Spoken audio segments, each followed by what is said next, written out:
শুভ সন্ধ্যা সবাইকে। আশা করি তোমরা সবাই খুব ভালো আছো, সুস্থ আছো। আমিও ভালো আছি। আর প্রচণ্ড তো গরম, এখনও অবশ্য আরও গরম পড়বে। গরম এখনও বেশি করে পড়ার এখনও সময় আসছে। যাই হোক, আজকে আমাদের টপিক দিয়েছে হ্যাশট্যাগ আমরা সকলের রঞ্জনাদি। তো রঞ্জনাদি যে টপিকটা দিয়েছে সেটা হচ্ছে সঠিক অর্থে জ্ঞানীকে, আর কাউকে দেখে মুখ ঘুরিয়ে নিয়েছো কখনো, আর একটা হচ্ছে তিনটে আছে পার্ট। একটা হচ্ছে ওজন ও ওজনও জানা হয়েছে, আবার টিকিটও পাওয়া হয়ে গেছে। বলো তো কি? তো প্রথমটা বলি যে জ্ঞানী, সঠিক অর্থে জ্ঞানীকে। তো সঠিক অর্থে জ্ঞানী আমার যতটা মনে হয় যে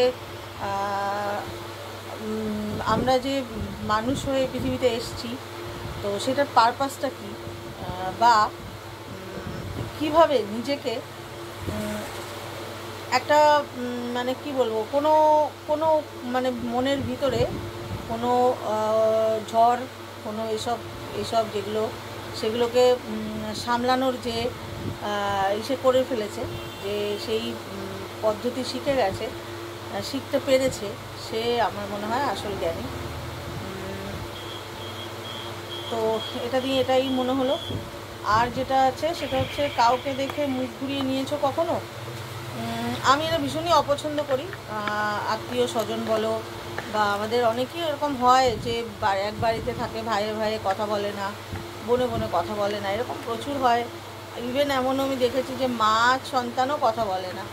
তো সেই রকম আমি ভীষণ এটাকে করি, আমি ভীষণ এটাকে মানে আমার ভেতরে খুব এটাকে খারাপ লাগা থাকে যে নিজের মানুষ বা কেউ মানুষ, তার সাথে তাকে দেখে মুখ ঘুরিয়ে নেব, এটা ভীষণই খারাপ লাগে। তো তা সত্ত্বেও কি করি, এরকম করিনি তা বলবো না, কিন্তু আমি এটা চাই করতে, না করতে। তবে তো কিছুদিন আগে, আমি নাম ঠাম বলছি না, কয়েক মাস আগে এরকম হয়েছিল। আমার সবার সাথেই আমার কোনো খারাপ সম্পর্ক নেই। হ্যাঁ, যদি ধরো কিছু হয়ও, সেটা করে নিই, মিটিয়ে নিই। একটা কথা বললেই তো হয়ে যায়, তাই না?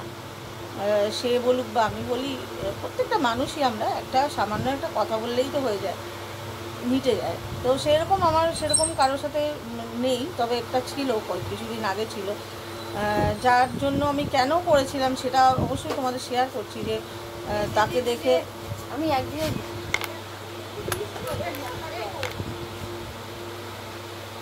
একটু 2 মিনিট দাঁড়ালাম, আমি ভিডিওটা শেষ করে নিই। তারপর তো যেটা বলছিলাম যে এরকম ছিল একজন, মানে এরকম কাউকে দেখে মুখ ঘুরিয়ে নেওয়া, সেটা ছিল, কিন্তু সেটাও আবার মিটে গেছে। ও কেন মুখ ঘুরিয়েছিলাম সেটাই বলি, যে কেন আমরা মুখ ঘুরাই। আসলে আমরা যেরকম আমরা মনে করি যে এরকম হবে, এরকম মানুষ আমার সাথে ব্যবহার করবে, তো সেই রকম হয়তো আমার ইচ্ছে মতো, সেই রকম আমি যেরকম চাই সেরকম ব্যবহার মানুষের থেকে আশা করি। সেই ব্যবহার যদি না পাই, তখন আমরা মনে করি যে হ্যাঁ, এটা তো তখন আমাদের রাগ হয়ে যায়, দুঃখ হয়ে যায়। তখন আমরা এতটাই থাকে যে এরকম করলো। অ্যাকচুয়ালি আমি আমারটাই শেয়ার করছি, যে আমি এরকম ভেবেছিলাম যে এত মানুষটাকে এদের এত ভালোবাসলাম, এত আদর যত্ন করলাম, আর আজকে তারা বলছে যে এই বাড়ি থেকে চলে যাবে, আর কিন্তু কোনোদিন ঢুকবে না। যেটা সারা জীবন একটা বিবাহিত সম্পর্ক, সারা জীবন একটা সংসারে থেকে মানুষ চলে। তো সেইখানে কত রকম কিছু থাকে, তাই না? তো সেইখানে তখন মনে হতো যে তারপর যদি কেউ বলে, কারোর থেকে শুনতে হয় যে চলে গেছো, আর আসবে না, চলে গেলে আর আসবে না, তো সেটা তখন ভীষণ খারাপ লাগে।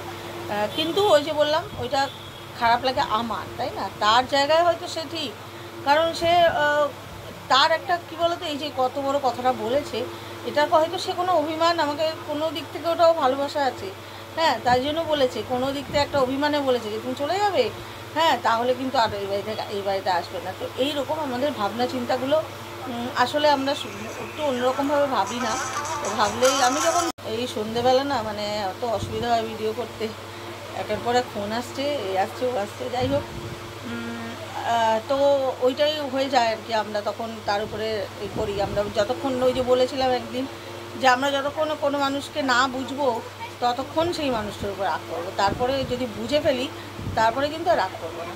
তো এখন সেইটা এখন মিটে গেছে, এখন নর্মালি কথা বলি, এখন আর মুখ ঘুরিয়ে চলে যাই না।